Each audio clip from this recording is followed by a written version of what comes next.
The sun had already begun its slow descent beyond the green hills when Ethan Clark stepped out of his sleek black car and into the cornfield that once used to be his life. The same golden light that once made him dream now made him ache. The breeze carried the scent of soil and memories twisting around him like ghosts of the past. Just a few yards away, kneeling amid the rows of young crops, was a woman in a deep maroon dress and a beige apron, her braid falling over one shoulder as she pulled out weeds with quiet focus. Time seemed to slow as he realized after all these years she still worked the same field with the same care. Her name was Mira, and 5 years ago she had been his wife. Ethan had been gone for half a decade. 5 long years of building an empire of glass towers, conference rooms, and endless zeros in his bank account. He had everything money could buy: luxury, respect, and silence. But he had lost the one thing that could never be bought: peace. Every morning, as he stared at his reflection in the marble walls of his penthouse, he saw the emptiness growing deeper behind his eyes. The day he signed the divorce papers, Mira had said only one thing: "You're chasing the world, Ethan, but I hope someday you realize what you're leaving behind." At the time, he didn't. He thought love was something that could wait, something that would stay behind quietly while he climbed his way to success. But love doesn't wait forever. It either grows with you or dies in the silence you leave it in. Mira's life after the divorce was nothing like his. She stayed behind in the little farmhouse they once dreamed of expanding, working from dawn till dusk to keep it alive. She had no company but the rustle of corn, the whispers of rain, and her own strength. Life was never easy, but she had found dignity in struggle. The neighbors often saw her walking barefoot in the fields at sunrise, her maroon dress soaked with dew, her hands scarred from labor, but her eyes still calm, like someone who had made peace with pain. When Ethan stepped closer, the crunch of dry grass made her glance up. For a brief moment, neither of them moved. Her hands froze in the soil, her lips parting slightly in disbelief.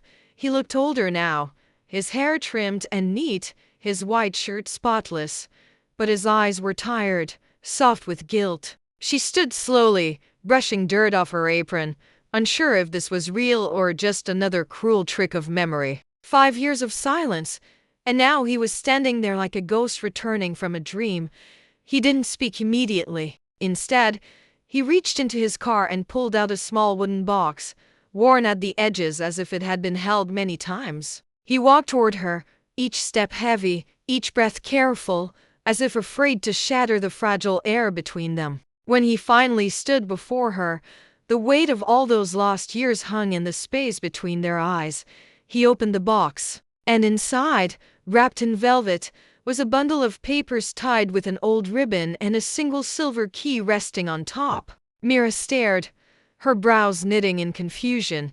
He finally spoke, his voice low and trembling. He told her about the promise he had broken, the promise to rebuild her late father's farmhouse, the one that had been damaged years ago in a storm. The project he had once abandoned for a business trip that seemed more important. But now that farmhouse stood again, restored, furnished, and surrounded by the same trees she once planted with her father as a child. The key was hers, and the papers were proof that he had transferred its ownership solely to her, with no strings attached.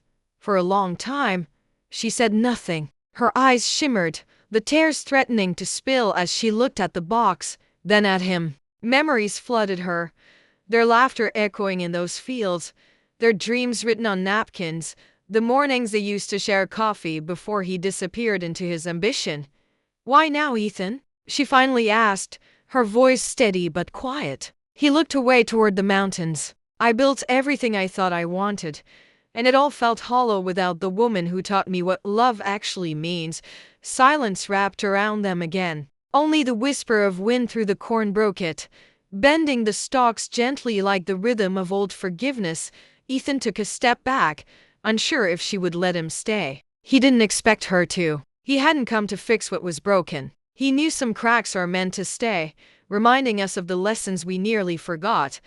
But what he didn't expect was what happened next. Mira placed her hand on the box, then on his wrist. Her touch was soft but certain. She told him that forgiveness wasn't about forgetting. It was about setting both souls free. She couldn't promise to love him again, not after all the silence and pain, but she could offer peace. And sometimes peace is the most powerful form of love left behind.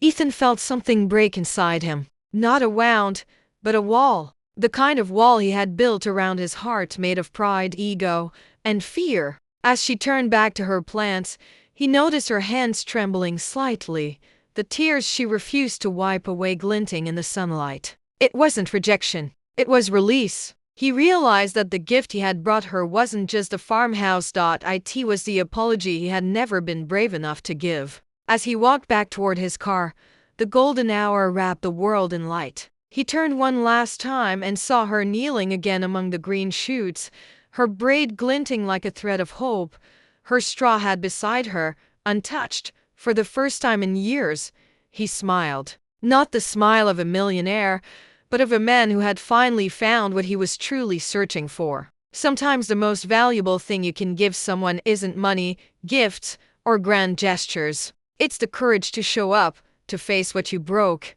and to give back what you took for granted. Ethan didn't drive away with victory. He drove away lighter, his soul finally unclenched, knowing that some stories don't end in love. They end in understanding, and that is its own kind of miracle. Before we end, tell us in the comments, do you believe people deserve a second chance if they truly change? Because sometimes the heart that broke you might just be the one that teaches you what love was always meant to be.